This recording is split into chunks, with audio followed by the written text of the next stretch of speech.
Hello guys. हम लोग modern India पढ़ रहे थे, यानी कि आधुनिक भारत का इतिहास।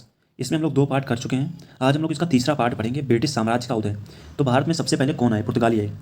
पहले पुर्तगाली आए, फिर डच आए, फिर अंग्रेज आए, फिर डेनिश आए, फिर फ्रांसीसी आए, फिर स्वीडिश आए। सबसे पहले पुर्तगाली, एकदम लास्ट में स्वीडिश। और डच कौन थे? ये हॉलैंड या नीदरलैंड के निवासी, जिसे आज हम हॉलैंड या नीदरलैंड कहते हैं, वही डच लोग थे। तो पहले पुर्तगाली, फिर डच, फिर अंग्रेज, फिर डेनिश, फिर फ्रांसीसी, फिर स्वीडिश। आगे बढ़ते हैं। 1492 में यूएसए के समुद्री मार्ग की खोज की थी किसने? क्रिस्टोफर कोलंबस ने। यूएसए के समुद्री, कई बार पूछा गया है कि यूएसए यानी कि अमेरिका के समुद्री मार्ग की खोज किसने की?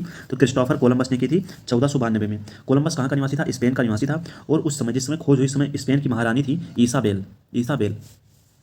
सबसे पहले भारत में पुर्तगाली है, इसलिए हम लोग पहले पुर्तगाली के पढ़ेंगे। राजकुमार हेनरी अपना पूरा जीवन भारत मार्ग के लिए सोचता रहा, लेकिन असफल रहा। राजकुमार हेनरी एक पुर्तगाली था जो अपना पूरा जीवन भारत की खोज के लिए सोचता रहा, लेकिन वह असफल रहा।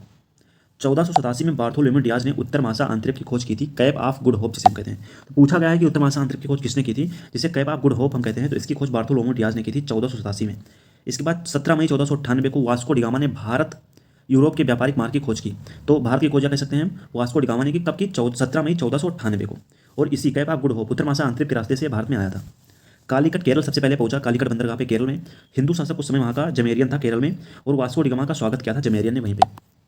इसके बाद बात करें, हिंदू शासक जमेरियन ने स्वागत किया। वास्को डिगामा दूसरी बार कब आया भारत में? 1502 में वास्को डिगामा दूसरी बार भारत आया, और 1524 में वास्को डिगामा की मृत्यु हो गई। वास्को डिगामा की समाधि कोच्चि केरल में स्थित है। आगे बढ़ते हैं। बात करें उद्देश्य क्या था, पुर्तगालियों का भारत आने का उद्देश्य क्या था? तो व्यापार और ईसाईयत का प्रचार करना पुर्तगालियों का उद्देश्य था। तीसरी बार वास्को डिगामा भारत आया 1519 में, पहली बार 1498 में, दूसरी बार 1502 में, और तीसरी बार 1519 में। इसके बाद पुर्तगाल के राजा ने, जब वास्को डिगामा की मृत्यु हो गई, उसके बाद पुर्तगाल के राजा ने पेड्रो अल्वारोज कैपिटल कैपिटल और बार्थोलोमेव डियाज को भेजा भारत में। वास्को डिगामा की मृत्यु के बाद पेड्रो अल्वारोज कैपिटल ब्राजील के मार्ग का खोज करता था, और बार्थोलोमेव डियाज, मैं बता चुका हूँ, कैप ऑफ गुड होप उत्तर महासा अंतरिक्ष का खोज करता था। इसके बाद 1503 में पुर्तगालियों ने कोचीन में पहली व्यापारिक कोठी कंपनी से कहते हैं खोली। कई बार पूछा गया है कि पुर्तगालियों ने अपनी पहली व्यापारिक कोठी कहाँ खोली? तो कोचीन में खोली, कोचीन में। और कब खोली? 1503 में। 1505 में फ्रांसिस्को द अल्मीडा पहला पुर्तगाली गवर्नर बनकर भारत आया। फ्रांसिस्को द अल्मीडा पहला पुर्तगाली गवर्नर बनकर भारत आया, 1505 में आया, 1509 तक ये था। और शांत जल नीति अपनाई, शांत नीले जल की नीति अपनाई इसने, फ्रांसिस्को द अल्मीडा ने। कार्टेज पद्धति लागू की। तो पूछा जाएगा कार्टेज पद्धति किस पुर्तगाली गवर्नर ने लागू की? Francisco de Almeida. या शांत नीले जल की नीति किसने अपनाई? तो फ्रांसिस्को द अल्मीडा ने। इनकी दूसरी कोठी, पुर्तगालियों की दूसरी कोठी कोन्नूर कोठी केरल में खोली गई। इससे पहले महमूद बेगड़ा को हराया। तो पहले महमूद बेगड़ा को हराया पुर्तगालियों ने, उसके बाद दूसरी कोठी अपनी केरल, कोन्नूर कोठी केरल में इन्होंने खोली। आगे बढ़ते हैं। 1509 से लेकर 1515 अल्बुकर्क गवर्नर बनकर भारत आया। 1509 से लेकर 1515 शांत एवं नीले जल की नीति को खत्म कर दिया, जो फ्रांसिस्को द अल्मीडा ने लगाई थी, इसको इसने खत्म कर दिया अल्बुकर्क ने। 1510 में बीजापुर शासक यूसुफ आदिल शाह को से गोवा छीन लिया। बीजापुर का शासक यूसुफ आदिल शाह था, उससे 1510 में अल्बुकर्क ने गोवा को छीन लिया। और 1529 में नीना दी कुन्हा गवर्नर बनकर भारत आए, 1529 में। आगे बढ़ते हैं। 1530 में नीना दी कुन्हा ने गोवा को अपनी राजधानी बनाई। 1535 में लक्षद्वीप यानी कि द्वीप पर अधिकार किया, और 1539 में दमन पर अधिकार किया। तो 1530 में गोवा राजधानी, 1535 में द्वीप पर अधिकार, और 1539 में दमन पर अधिकार। भारत में पुर्तगालियों की देन क्या है बात करें तो तंबाकू जो है बर्नेल ने दिया था, बर्नेल ने बताया था। अकबर तंबाकू की खेती स्टार्ट, सबसे पहले अकबर ने तंबाकू की खेती स्टार्ट करवाई थी। आलू टमाटर को बताया। प्रिंटिंग प्रेस देन है पुर्तगालियों की, और जहाज निर्माण कला पुर्तगालियों ने भारत को दिया। आगे बढ़ते हैं। 1661 में पुर्तगाली राजकुमारी 1661 में पुर्तगाली राजकुमारी कैथरीन ब्रेगेजा की शादी ब्रिटिश राजकुमार चार्ल्स द्वितीय से हो गई 1661 में, और दहेज में मुंबई मिला। चार्ल्स द्वितीय को दहेज में मुंबई मिला, पुर्तगालियों ने दहेज में मुंबई दिया चार्ल्स द्वितीय को 1661 में। और चार्ल्स द्वितीय ने इसको, मुंबई को, ईस्ट इंडिया कंपनी को दे दिया 10 पाउंड पर ईयर के किराए पर। आगे बढ़ते हैं। 1659 में श्रीलंका को डच ने पुर्तगालियों से छीन लिया। 1659 में, अब डच आ गए थे भारत में, डच 20 में आ गए थे, और डचों ने 1659 में श्रीलंका को छीन लिया पुर्तगालियों से। पहली डच यात्री की बात करें तो कार्नेलिस द हाउटमैन पहला डच यात्री था। कार्नेलिस द हाउटमैन 1596 में आया था। डचों की पहली फैक्ट्री 1605 में मसूलीपट्टनम आंध्र प्रदेश में बनी। दूसरी फैक्ट्री 1610 5 साल बाद पुलिकट तमिलनाडु में। फिर उसके बाद सूरत में कब बनी पूछा जाता है कभी कभी, तो कराईकल सूरत में बनी थी, कराईकल में 1616 में बनी, पुडुचेरी में है कराईकल, और 1645 में सूरत में डचों ने अपनी फैक्ट्री खोली। आगे बढ़ते हैं। डच की स्थापना की बात करें तो डच की स्थापना हुई थी 1602 में। डचों की स्थापना 1602 में हुई। डच का पतन बेदरा के युद्ध के टाइम पे डच का पतन हो गया। बेदरा का युद्ध 1759 में हुआ। अंग्रेज और डच के मध्य, इसमें अंग्रेजों की विजय हुई, डच हार गए, यहीं से डच का पतन हो गया। भारत में अंग्रेजों का आगमन की बात करें तो ईस्ट इंडिया कंपनी 1600 एडी में अंग्रेजों का आगमन, ईस्ट इंडिया कंपनी का आगमन हुआ। अकबर के टाइम पे हुआ था। ईस्ट इंडिया कंपनी की स्थापना हुई थी 1600 एडी में, उसी समय अंग्रेजों का आगमन समझ लीजिए आप। एलिजाबेथ ने 15 वर्षों का charter act east India company को दिया था, चार्टर दिया था पूर्वी देशों के साथ व्यापार करने के लिए। एलिजाबेथ कौन थी? इंग्लैंड की महारानी थी। 1605 में स्टुअर्ट वंश के शासक जेम्स फर्स्ट ने अनिश्चित समय के लिए चार्टर एक्ट कर दिया, चार्टर ईस्ट इंडिया कंपनी को कर दिया, कोई भी टाइम पीरियड नहीं था इसमें। 1605 में स्टुअर्ट वंश के शासक जेम्स फर्स्ट ने इसे अनिश्चित समय तक कर दिया। बात करें हाकिन्स की, तो हाकिन्स 1608 में सूरत पहुंचा। हाकिन्स 1608 में सूरत पहुंचा और मुगल दरबार 1609 में पहुंचा। जहांगीर के समय ये मुगल दरबार में गया था। हाकिन्स कई बार पूछा गया है। इंग्लिश खान, हाकिन्स को इंग्लिश खान की उपाधि दी गई थी जहांगीर के द्वारा। पूछा जाएगा कि जहांगीर, इंग्लिश खान की उपाधि किसने दी थी हाकिन्स को, तो जहांगीर ने दी थी। 1611 में वापस चला गया। 1611 में ही मिडल्टन को भेजा गया। स्वाली वार में पुर्तगालियों को हराया मिडल्टन ने। स्वाली वार में 1611 में आया था। 1611 में मसूलीपट्टनम में अस्थायी व्यापारिक कोठी खोली। 1611 में मसूलीपट्टनम में अंग्रेजों ने अपनी अस्थायी फैक्ट्री खोली। तो कभी पूछे कि अंग्रेजों ने अपनी अस्थायी फैक्ट्री कब खोली, तो 1611 में। कहाँ पे? मसूलीपट्टनम में। आगे बढ़ते हैं। 1613 में सूरत में अस्थायी कोठी खोली अंग्रेजों ने। 1613 में सूरत में, सबसे पहले सूरत में 1613 में। 1615 में टॉमस रो जहांगीर के दरबार में आया। जेम्स फर्स्ट ने भेजा था टॉमस रो को। 1615 में जहांगीर के दरबार में आया। 1633 में बालासोर ओडिशा में जो कि है व्यापारिक कोठी खोली अंग्रेजों ने। 1633 में व्यापारिक कोठी बालासोर ओडिशा में खोली। 1717 में फर्रुख सियर ने दस्तक जारी किया। 1717 में फर्रुख सियर ने दस्तक जारी किया।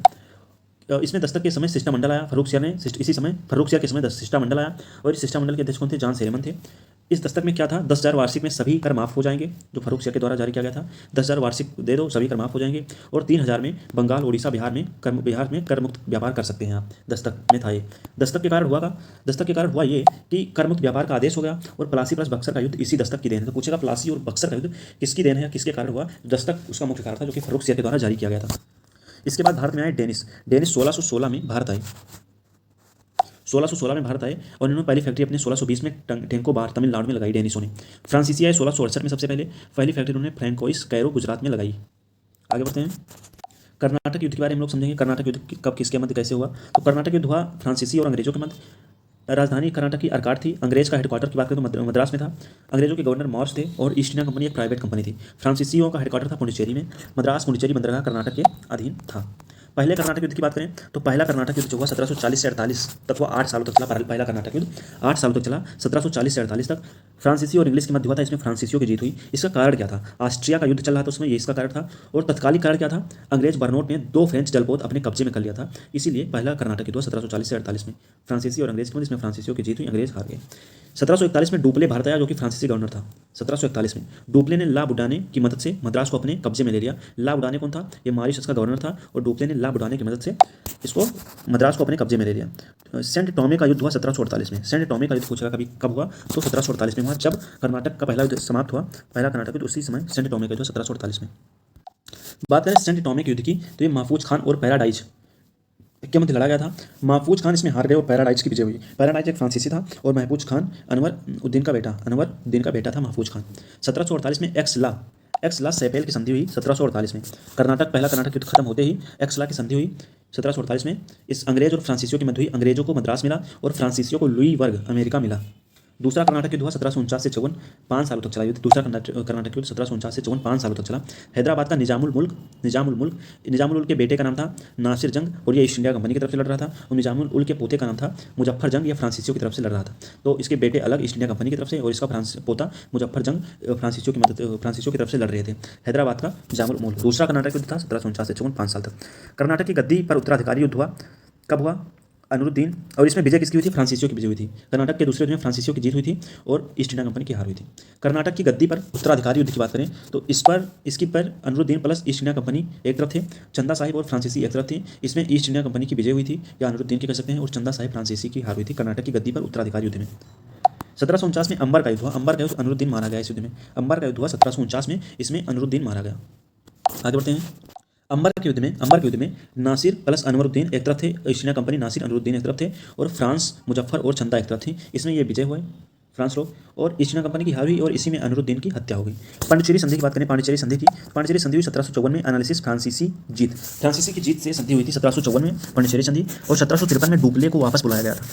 तीसरा कर्नाटक युद्ध हुआ था 1758 से 63 तक, 5 सालों तक चला तीसरा कर्नाटक युद्ध। 1758 से 63 तक, 5 सालों तक। पेरिस की संधि हुई। सप्तवार्षिक युद्ध कह सकते हैं इसे हम, 7 सालों तक चला, क्योंकि 7 होगा यहाँ पे मिस्टेक है, यहाँ 56 से स्टार्ट हुआ है और 7 सालों तक चलेगा। तीसरा कर्नाटक युद्ध 1756 से 63, 7 सालों तक चला, इसे सप्तवार्षिक युद्ध भी कहते हैं। पेरिस की संधि हुई तीसरे कर्नाटक युद्ध में। पूछेगा कि पेरिस की संधि कौन से युद्ध में हुई, तो पेरिस की संधि तीसरे कर्नाटक युद्ध में हुई। डुप्ले की जगह गोडिलू आया पुर्तगाली गवर्नर बनके। इंग्लिश वर्सेस फ्रांस के मध्य हुई थी, इसमें अंग्रेजों की जीत हुई थी, फ्रांसीसी हार गए थे। इसके बाद हुआ वांडी वास का युद्ध 1760 में। 22 जनवरी 1760 को वांडी वास का युद्ध हुआ। फ्रांसीसियों का अंत माना जाता है इस युद्ध को, इसी युद्ध से फ्रांसीसियों का अंत हो गया, वांडी वास का युद्ध 1760 में। फ्रांसीसी वर्सेस अंग्रेजों के मध्य हुआ। फ्रांसीसी की तरफ से काउंट डी लाली और अंग्रेज की तरफ से आयरकूट अंग्रेज लड़ रहे थे, इसमें फ्रांसीसियों की हार हुई और अंग्रेज जीत गए। आगे बढ़ते हैं। आंग्ल मैसूर युद्ध, इसका पुराना नाम मैसूर था। विजयनगर साम्राज्य का पतन इसी युद्ध के टाइम में माना जाता है। 1761 में हैदर अली मैसूर का सुल्तान था और 1776 में हैदर अली ने स्वयं को राजा घोषित किया। तो पूछ रहा कभी कि हैदर अली ने स्वयं को राजा कब घोषित किया, कौन सा शासक था जो स्वयं को राजा घोषित किया, तो हैदर अली ने, और 1761 में मैसूर का सुल्तान बना था हैदर अली। इसके बाद प्रथम आंग्ल मैसूर युद्ध की बात करें तो 1767 से 69 2 सालों तक चला प्रथम आंग्ल मैसूर युद्ध, 1767 से 69। एक तरफ थे हैदर अली मराठा निजाम और दूसरे तरफ थे वेरेलस्ट प्लस ईस्ट इंडिया कंपनी। इसमें हैदर अली मराठी निजाम जीत गए और वेरेलस्ट और ईस्ट इंडिया कंपनी हार गई। 2 साल तक चला था 67 से 69 प्रथम आंग्ल मैसूर युद्ध था। इसी युद्ध के बाद मद्रास की संधि हुई 1769 में। युद्ध के खत्म होते ही मद्रास की संधि हुई 1769 में। 1771 में मराठों ने मैसूर पर आक्रमण किया, अंग्रेजों ने हैदर अली का साथ नहीं दिया। 1771 में क्या हुआ, मराठों ने मैसूर पर आक्रमण कर दिया और अंग्रेजों ने हैदर अली का साथ नहीं दिया। 1773 में अंग्रेजों ने माहे फ्रांसीसी के अधीन था, जो कि इसको कब्जे में ले लिया। 1773 में पूछेगा कि माहे को फ्रांसीसियों के अधीन जो था उसको अंग्रेजों ने कब कब्जे में लिया, तो 1773 में। इसी टाइम पे त्रिपुट संधि हुई और 1780 में हैदर ने कर्नाटक पर अधिकार कर लिया। 1780 में हैदर ने कर्नाटक पर अधिकार कर लिया और बेली को बुरी तरह से हराया। आगे बढ़ते हैं। दूसरा आंग्ल मैसूर युद्ध हुआ 1780 से 84, 4 सालों तक चला दूसरा आंग्ल मैसूर युद्ध। हैदर अली वर्सेस आयरकूट, सिंथिया, भोसले निजाम सब एक तरफ थे, हैदर अली अकेले था। हैदर अली यहाँ हार गया और ये लोग जीत गए। इसके बाद हुआ पोर्टो नोवा का युद्ध। पोर्टो नोवा का युद्ध हुआ 1782 में, हैदर अली हार गया इसमें और युद्ध भूमि में हैदर अली की मृत्यु हो गई। East India company versus Mysore की मध्य हुआ था, इसमें ईस्ट इंडिया कंपनी जीती और मैसूर लोग हार गए और यहीं पे हैदर अली की युद्ध भूमि में ही मृत्यु हो गई। 1782 में हैदर का पुत्र टीपू चार्ज ले लेता है। 1782 में हैदर की मृत्यु के बाद टीपू चार्ज लेता है। 1784 में होता है मंगलोर की संधि। 1784 में होती है मंगलोर की संधि, इंग्लिश गवर्नर हेस्टिंग और टीपू के मध्य। सभी क्षेत्र वापसी करनी होती है इनको। और तीसरा आंग्ल मैसूर होता है युद्ध होता है 1790 से 92, 2 सालों तक चलता है। 3 चरणों में लड़ा गया युद्ध और टीपू सुल्तान और कार्नवेलिस के मध्य ये युद्ध हुआ। इसमें टीपू सुल्तान पराजित हो गया, कार्नवेलिस की विजय हुई। श्रीरंगपट्टनम की संधि हुई इस युद्ध में, तीसरे आंग्ल मैसूर युद्ध में। 1792 में युद्ध खत्म होते ही संधि का आधा यानी कि 50% ईस्ट इंडिया कंपनी को देना होगा, इसमें यह हुआ आ गया। आगे बढ़ते हैं। चौथा आंग्ल मैसूर युद्ध 1799, शेर मैसूर यानी कि टीपू वर्सेस वेलेज अली के मध्य हुआ था। इसमें भी टीपू हार गया और वेलेज अली जीत गया। टीपू की बात करें तो इसका जन्म होता 1750 में। टीपू का took membership of Jacobin club की इसने मेंबरशिप ली। Planted a tree of independence, इसने स्वतंत्रता का एक वृक्ष की नींव रखी कह सकते हैं। वर्ड्स फर्स्ट मिसाइल मैन, यह पहला विश्व का पहला मिसाइल मैन टीपू सुल्तान को कहा जाता है। Father of modern bark navy का पिता से कहा जाता है और इस शेर मैसूर इसका अदर नाम था। तो गाइस हमारा यहाँ ये समाप्त हुआ। भारत में विदेशी कंपनियों का आगमन हमारा यहाँ समाप्त हुआ। नेक्स्ट वीडियो में हम लोग अपना पढ़ेंगे अंग्रेजी शासन। Thank you guys.